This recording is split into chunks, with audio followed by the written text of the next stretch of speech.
Seja BTG+. Baixe o app e inove seu jeito de usar banco. Estadão Notícias. Nós experimentamos, ao longo desses 2 anos e meio, muitas contestações sobre as medidas que foram tomadas ou medidas que foram planejadas. Uma tentativa de dar a essas medidas um caráter de desrespeito à legislação ou desrespeito à Constituição, o que não é absolutamente verdade. Eu entendo que o Brasil, ao longo desse ano e no ano que vem, precisa ter uma união muito forte de interesses e de anseios e de esforços, e para que isso se faça da maneira mais serena possível, eu apresentei ao senhor presidente o meu pedido de exoneração, que foi atendido.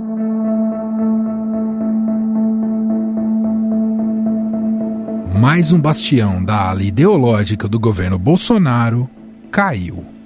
Agora foi a vez do ministro do Meio Ambiente, Ricardo Salles, depois de 2 anos e meio no cargo.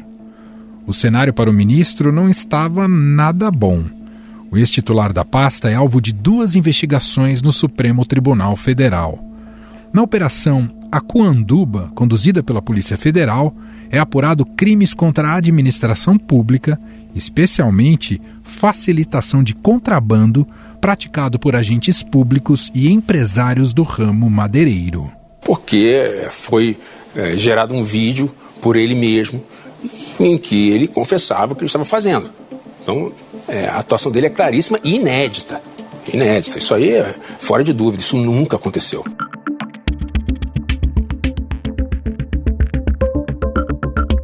E a Operação Androantos, que investiga a prática de dificultar a fiscalização ambiental em favor da extração ilegal de madeira.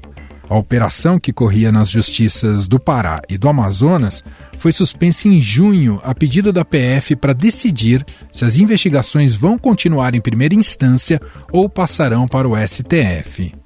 Mais de 10 servidores do Ministério do Meio Ambiente e do IBAMA foram afastados pela operação, entre eles o presidente da autarquia, Eduardo Bin. Salles foi alvo de mandados de busca e apreensão e teve seus sigilos bancário e fiscais quebrados.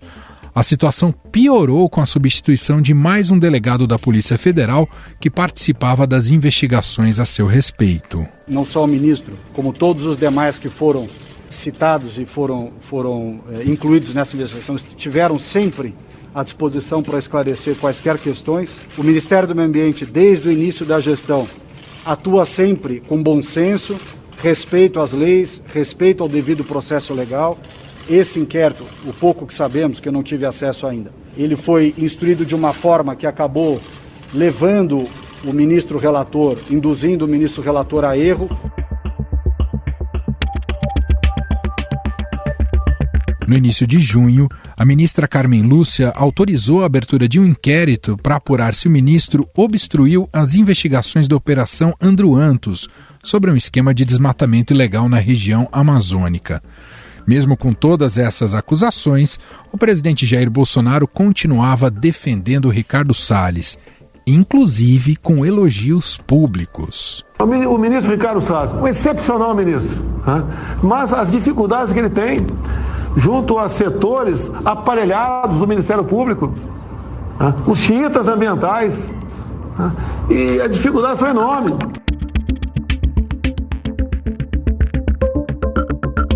No lugar de Salles, foi nomeado como novo ministro Joaquim Pereira Leite, secretário da Amazônia e Serviços Ambientais.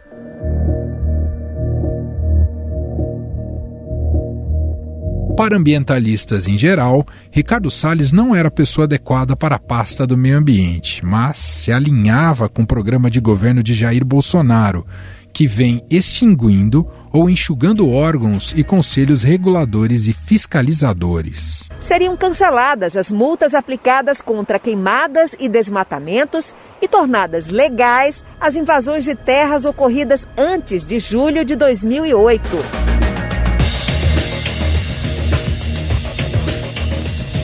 Em 2019, o ministro afirmou que a solução para a extração ilegal na Amazônia seria monetizá-la. Segundo ele, as atividades ilegais que ocorriam na floresta só aconteciam porque não haveria um espaço legal para o seu desenvolvimento. A declaração ocorreu em um momento de aumento no desmatamento da Amazônia. Mas simplesmente para mostrar que os percentuais alardeados, seja de 88, 84, 278, os percentuais da forma como foram divulgados não encontram respaldo fático. Só isso.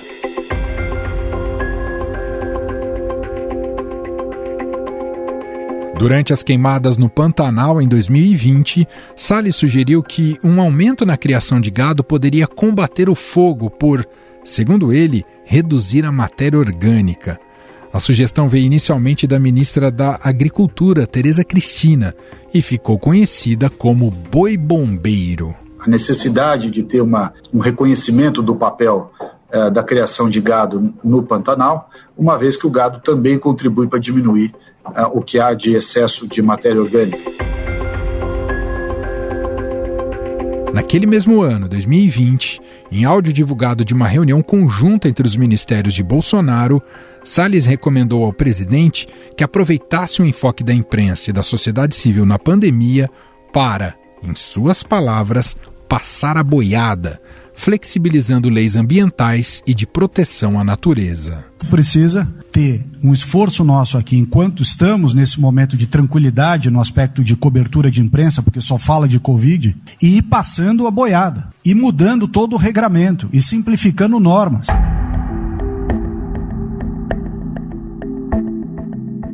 Ainda em outubro do ano passado, Salles iniciou uma briga com a ala militar ao chamar o então ministro da Secretaria de Governo, Luiz Eduardo Ramos, de Maria Fofoca, por supostos vazamentos à imprensa. Salles pediu desculpas por ter chamado o ministro Luiz Eduardo Ramos de Maria Fofoca. Ele escreveu, abre aspas, conversei com o ministro Ramos, apresentei minhas desculpas pelo excesso e colocamos um ponto final nisso, fecha aspas. Na mesma época, Salles também teve conflitos com o ex-presidente da Câmara dos Deputados, Rodrigo Maia, nas redes sociais. O deputado criticou o ministro no Twitter, que respondeu chamando o parlamentar de nhonho. O comentário foi em resposta à afirmação de Rodrigo Maia de que ele, Salles, não satisfeito em destruir o meio ambiente do Brasil, agora resolveu destruir o próprio governo.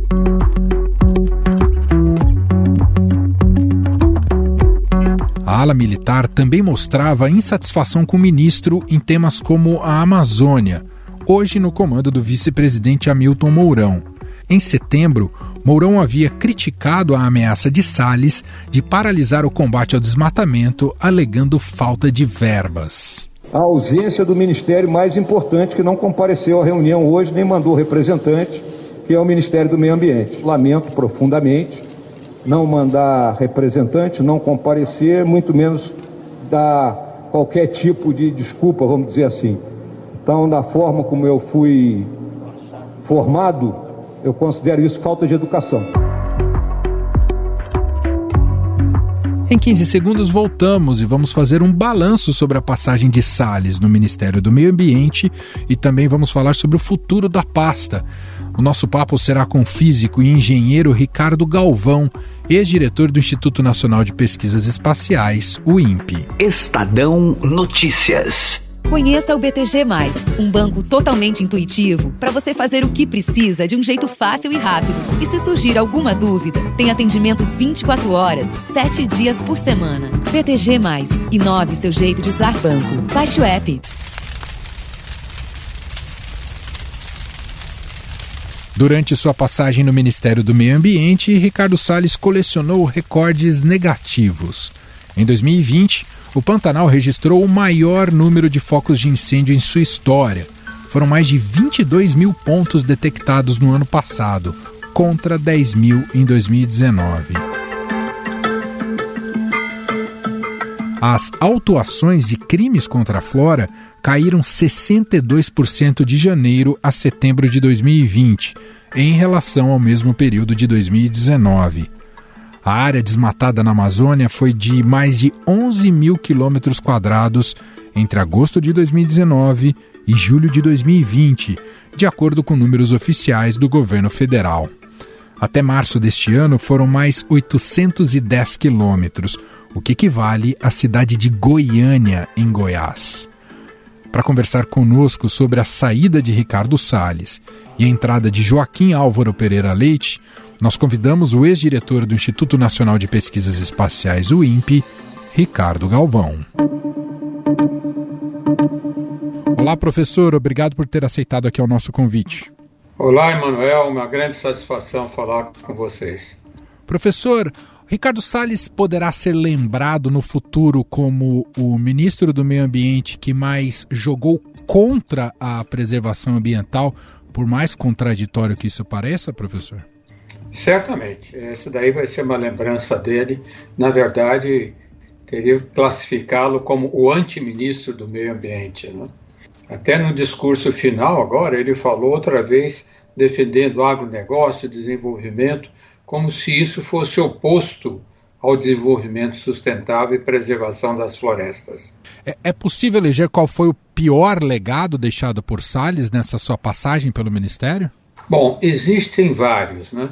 O primeiro, que até não ficou transparente para o público, foi ele retirar um grande número de normas, decretos, normas infralegais de preservação do meio ambiente, não só na floresta amazônica, mas todos nós lembramos do caso dos manguezais, por exemplo, que ele retirou toda a legislação que proibia o desenvolvimento nos manguezais e vários outros, né? Ou seja, ele vai ser lembrado como ministro que fez passar a boiada e muito boi por baixo da cerca. O fato dele não sair pelo tipo de política pública que exercia, mas por problemas de ordem, né, de investigação, de ordem criminal, mostra que é difícil depositar esperanças no futuro dessa pasta, pelo menos na gestão Bolsonaro, professor? É muito difícil. O ministro Ricardo Salles, na verdade, ele foi escolhido, já não foi o primeiro escolhido, né? Ele tinha sido indicado, aliás, saiu nos jornais, eu me lembro bem, que a preferência do ministro Bolsonaro era o Dr. Eduardo Miranda, da Embrapa de Campinas, que sempre foi um grande defensor dos ruralistas, sempre manteve um discurso que o Brasil não desmatava. Ele não aceitou e foi ele que indicou o Ricardo Salles, né? Então, a escolha de Ricardo Salles já foi para seguir uma política definida por Bolsonaro, né? Não podemos esquecer que mesmo antes de tomar posse, Bolsonaro já falava contra o IBAMA, os fiscais do IBAMA, do ICMBio, e acusava a questão do aquecimento global como um complô marxista que era inexistente, né? Então, o Ricardo Salles foi escolhido para executar a política de Bolsonaro, né? Da mesma forma que Pazuello foi escolhido para executar a sua política no caso da pandemia. O senhor conhece e teria algo a dizer sobre o novo ministro, que era até agora o secretário da Amazônia e Serviços Ambientais ali na pasta? Ele é pouco conhecido, né? Nós sabemos que durante cerca de 20 anos, segundo o seu próprio currículo, né, ele trabalhou na sociedade rural brasileira, né? Não que eu seja contrário a todos os ruralistas, existem pessoas na atividade rural que o fazem preocupados com a preservação do meio ambiente. Mas a sociedade rural brasileira é a que sempre apoiou o Salles. Inclusive no episódio de Passar Boiadas foi quem publicou um manifesto o apoiando, né? Eu sei que ele trabalhou dentro do Ministério do Meio Ambiente na questão de pagamento aos agricultores por serviços ambientais. Essa foi a atividade dele. Mas o pensamento, a ideologia dele, eu não conheço e não creio que seja muito conhecida mesmo. O que se sabe é que ele é uma pessoa menos agressiva, né? Mais fácil de manter um diálogo. Uhum. Professor, é possível dimensionar o quanto regredimos na política ambiental no Brasil nessa gestão Salles? A gente fala muito quando analisa, por exemplo, a pasta da educação, que são sempre resultados conquistados muito a longo prazo, né? E qualquer interrupção, isso daí pode significar um prejuízo para muito tempo e uma reconstrução muito demorada. Isso se reflete também na pasta de meio ambiente com o que ocorreu ao longo dessa gestão Salles? Fortemente, né? Primeiro temos a evidência inequívoca, né, do aumento substancial no desmatamento da Amazônia e outros biomas brasileiros, mas principalmente na Amazônia. Já vinha, é verdade, crescendo desde o governo Dilma Rousseff, mas teve um aumento substancial na gestão Salles, né? Inclusive incentivado por um discurso do próprio presidente e do ministro, né? Temos outras questões que são extremamente preocupantes. Por exemplo, talvez a sociedade não tenha se dado conta, né? Ele e, infelizmente, a ministra da Agricultura também, né? Retiraram o decreto que proibia, por exemplo, a plantação de cana-de-açúcar na Amazônia e no Pantanal, né? Uma atividade que é sabida que não é muito boa economicamente e causa vários prejuízos, né? Mas o principal dano que causou o ministro Ricardo Salles ao Brasil foi na reputação internacional. Até antes desse governo, o protagonismo do Brasil na questão ambiental era enorme do ponto de vista internacional. Semana passada dei uma palestra para uma escola secundária em Nova York, né? E eles mesmos, os alunos, citaram que eles reconheciam o Brasil no passado como um país protetor das florestas tropicais, né? Tudo isso foi perdido na gestão Salles. É terrível. Quer dizer, ele destruiu completamente o protagonismo e a boa reputação que tinha o Brasil na questão ambiental desde o evento no Rio de Janeiro, no início da década de 90. A reconstrução desse tipo de política que a gente já teve um protagonismo melhor, essa reconstrução tende a ser lenta, né, professor? Isso é lento, nós teremos que comprovar, né? É claro que nós teremos eleições no ano que vem e uma mudança drástica de governo já vai trazer esperanças. Nós vemos, por exemplo, um exemplo claro nos Estados Unidos, né? Trump tinha uma política parecida com Bolsonaro. Na verdade, o Bolsonaro o copiava. O Trump, por exemplo, né? Ele regrediu em quase 150 decretos e normas com relação ao meio ambiente nos Estados Unidos. O presidente Bolsonaro, com Ricardo Salles, retiraram cerca de 54 dessas normas. 57 dessas normas. Não? Mas nos Estados Unidos, a própria eleição do presidente Biden já trouxe um monte de esperança e o presidente Biden atuou imediatamente na questão ambiental, né? Colocando dinheiro, nomeando cientistas de altíssimo nível para essa questão, e isso trouxe um novo alento, uma respeitabilidade no mundo. Eu espero que no Brasil ocorra isso também no próximo ano. Será difícil também, professor, ao longo dos próximos anos, reconstituir esse legado, digamos, simbólico, visto que foi um ministro, assim como o presidente, né, que exerceu uma narrativa não só negacionista, mas muito tóxica e muito agressiva em relação às pautas do meio ambiente. O senhor mesmo, né, foi acusado pelo presidente de estar a serviço de alguma ONG. Restituir alguma credibilidade diante de uma propaganda tão negativa é algo que também deve demorar tempo aqui no país, professor? E esse é um legado triste que o Salles também deixa? Esse é um legado muito triste. Aliás, eu gostei muito da palavra tóxica que utilizaste, que é bastante correta, né? Eles tiveram uma ação tóxica com relação ao meio ambiente. Mas veja, Manuel, no Brasil existe toda uma comunidade, não só de cientistas, né, mas da própria organização civil. Não sei se viram hoje um manifesto de empresários, cientistas, empresários acadêmicos, até artistas, né, que enviaram ao deputado Lira para não aprovar as 3 leis que estão lá no Congresso com relação à legislação ambiental, que isso é muito prejudicial para o Brasil. Então existe na sociedade brasileira agora, inclusive no meio empresarial, inclusive grande parte do que eu chamo bom agronegócios, entre aspas, né, e na comunidade científica, que se preocupa com a questão do meio ambiente e quer reverter essa moeda imediatamente. Né? E muitos dos cientistas, em particular, têm grande reputação internacional, mas muito grande reputação internacional. e eles são respeitadíssimos.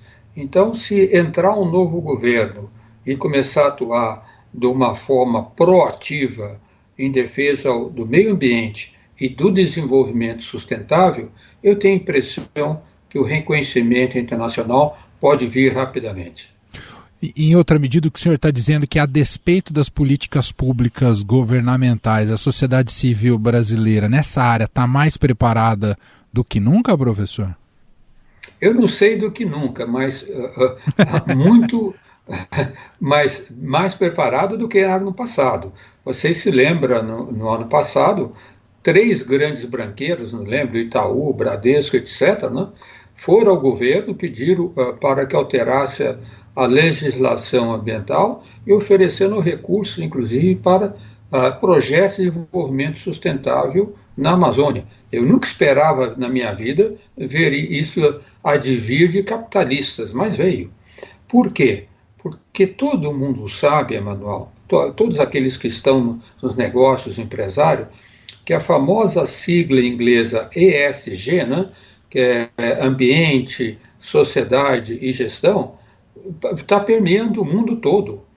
Nenhuma empresa que haja contra o meio ambiente tem qualquer perspectiva de futuro no mercado internacional. Faz tempo que eu não viajo, mas a última vez que eu estive em 2019 na Europa, eu fiquei impressionado. Mesmo os jovens, eu fui muito procurado, estava na França, mesmo os jovens se preocupam com isso. Então, essa mudança de perspectiva, de diminuir cada vez mais o uso de combustíveis fósseis, de abandonar o que eu chamo de métodos capitalistas predatórios, isso está cada vez mais embutindo na sociedade e também no meio empresarial. E eu tenho esperança que isso vai ter um forte impacto no nosso desenvolvimento futuro. Para a gente fechar, professor, o que o senhor entende que deveria ser a prioridade número 1 do novo ministro? Imediatamente restituir o mais rápido possível, né, os quadros do IBAMA e do ICMBio e tomar medidas fortíssimas contra o desmatamento e as queimadas. Porque o desmatamento na Amazônia, né, ocorre na temporada seca e vocês viram que nos 3 últimos meses teve um aumento substancial. Não tenho dúvida que as queimadas vêm aí e vão ser terríveis. Vão destruir fortemente a reputação brasileira, mais do que no ano passado. Se esse ministro não atuar fortemente, esquece todas as outras coisas que estão fazendo, de pagamento por preservação, tudo isso. Haja, vá à Amazônia, consiga recursos. O governo tem que aportar recursos extras, inclusive para contratos temporários, para ação imediata de controle desse desmatamento e das queimadas que estão a vir. Muito bem, eu agradeço o físico e engenheiro Ricardo Galvão, foi diretor do INPE entre os anos de 2016 e 2019, é professor do curso de Física da USP, Universidade de São Paulo. Professor, mais uma vez te agradeço aqui pela gentileza de atender aqui a nossa reportagem. Um abraço, professor. Um abraço e obrigado pelo convite. E este foi o Estadão Notícias de hoje, quinta-feira, 24 de junho de 2021. Estadão Notícias. A apresentação foi minha, Emanuel Bonfim. Na produção, edição e roteiro, Gustavo Lopes, Júlia Corá, Ana Paula Niederauer, Jefferson Perleberg e Larissa Burchardi. A montagem é de Moacir Biasi, nosso diretor de jornalismo, João Fábio Caminuto. Escreva pra gente, podcast@estadão.com. Um abraço pra você e até mais.